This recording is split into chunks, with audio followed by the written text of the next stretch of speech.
കേരള രാഷ്ട്രീയത്തിലെ അതികായൻ കെ.എം. മാണി യാത്രയായി. ശ്വാസകോശ രോഗത്തെ തുടർന്ന് കൊച്ചിയിലെ സ്വകാര്യ ആശുപത്രിയിൽ വൈകിട്ടോടെയായിരുന്നു അന്ത്യം. അദ്ദേഹത്തിന്റെ ആരോഗ്യനില രാവിലെ മെച്ചപ്പെട്ടെങ്കിലും ഉച്ചയോടെ വീണ്ടും ഗുരുതരമാവുകയായിരുന്നു. ശ്വാസകോശ സംബന്ധമായ അസുഖത്തെ തുടർന്ന് കഴിഞ്ഞ വെള്ളിയാഴ്ചയാണ് കെ.എം. മാണിയെ ആശുപത്രിയിൽ പ്രവേശിപ്പിച്ചത്. ദീർഘനാളായി ശ്വാസകോശ രോഗത്തിന് ചികിത്സയിലായിരുന്നു അദ്ദേഹം. തീവ്രപരിചരണ വിഭാഗത്തിൽ ചികിത്സയിലുള്ള കെ.എം. മാണിയുടെ ആരോഗ്യനില ഇന്നലത്തേക്കാളും 20% മെച്ചപ്പെട്ടതായി ഡോക്ടർമാർ രാവിലെ പ്രതികരിച്ചിരുന്നു. എന്നാൽ വൈകിട്ടോടെ ആരോഗ്യനില വഷളാവുകയായിരുന്നു.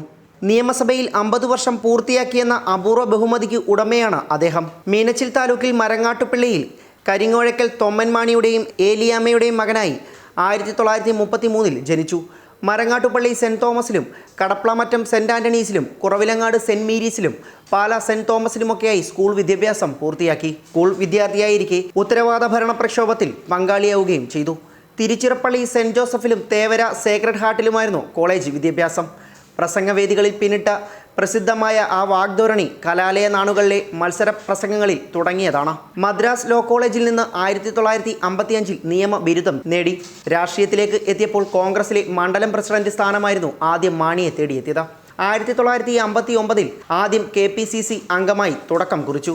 അന്നു മുതൽ കേരള കോൺഗ്രസ് ഉണ്ടാകുന്നതുവരെ KPCC അംഗമായിരുന്നു. 1964 കോട്ടയം DCCയുടെ സെക്രട്ടറിയായി. അതേ വർഷമാണ് PT ചാക്കോയുടെ വിയോഗം. പാർട്ടി ചാക്കോയോട് അനീതിയാണ് കാട്ടിയതെന്ന് അദ്ദേഹത്തിൻ്റെ അനുയായികൾ ഉറച്ചു വിശ്വസിച്ചു. KM ജോർജിൻ്റെ നേതൃത്വത്തിൽ 15 MLA മാർ കോൺഗ്രസ് വിട്ടു. 1964 തിരുനക്കരയിൽ മന്നത്തു പത്മനാഭൻ കേരള കോൺഗ്രസിന് തിരി തെളിയിച്ചു. കോട്ടയം DCC ഏതാണ്ട് അതേപടി കേരള കോൺഗ്രസിൻ്റെ ജില്ലാ കമ്മിറ്റിയായി മാറുകയായിരുന്നു. 1965 കേരള കോൺഗ്രസിൻ്റെയും കെ.എം. മാണിയുടെയും പാല എന്ന പേരിലുള്ള നിയോജക മണ്ഡലത്തിൻ്റെയും ആദ്യ തിരഞ്ഞെടുപ്പ്. അന്നു മുതൽ ഇന്നോളം ഈ ത്രിത്വം ഒന്നായി തുടർന്നു. ധനകാര്യം, ആഭ്യന്തരം, റവന്യൂ, ജലസേചനം, നിയമം, ഭവനം, വിദ്യുച്ഛതി അങ്ങനെ പലവിധ വകുപ്പുകളിലും മന്ത്രിയായിട്ടുണ്ട്. 1975 ഡിസംബർ 21 കെ.എം. മാണി ആദ്യം മന്ത്രിയാകുന്നത്. ധനവകുപ്പിൽ തുടങ്ങി അടിയന്തരാവസ്ഥയെ തുടർന്നുള്ള മന്ത്രിസഭയിൽ ആഭ്യന്തര മന്ത്രിയായി. ഏറ്റവും കൂടുതൽ കാലം MLA ആയതിൻ്റെ റെക്കോർഡ് 2014 മാർച്ച് 12 തന്നെ മാണി സ്വന്തമാക്കിയിരുന്നു. തിരുക്കൊച്ചി നിയമസഭ മുതൽ അംഗമായ KR ഗൗരിയമ്മയുടെ റെക്കോർഡാണ് മാണി തകർത്തത്. കേരളത്തിൽ ഏറ്റവും കൂടുതൽ കാലം മന്ത്രിസ്ഥാനം വഹിച്ചു. 23 വർഷക്കാലമാണ് മന്ത്രിസ്ഥാനം വഹിച്ചത്. ഏറ്റവും കൂടുതൽ മന്ത്രിസഭകളിൽ അംഗമായതും മാണി തന്നെ, 12 വർഷക്കാലം. ഏറ്റവും കൂടുതൽ തവണ മന്ത്രിയായി സത്യപ്രതിജ്ഞ ചെയ്തതിൻ്റെയും ഏറ്റവും കൂടുതൽ നിയമസഭകളിൽ മന്ത്രിയായതിൻ്റെയും റെക്കോർഡും മാണിയുടെ പേരിലാണ്.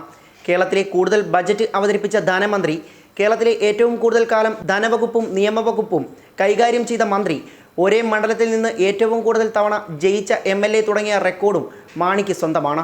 മാണിയുടെ സ്വന്തം പാലാ മണ്ഡലത്തിൻ്റെ പേരിലും റെക്കോർഡുണ്ട്. 1964 രൂപീകൃതമായ പാലാ മണ്ഡലത്തിൽ നിന്നും മറ്റാരും നിയമസഭയിലേക്ക് എത്തിയിട്ടില്ല.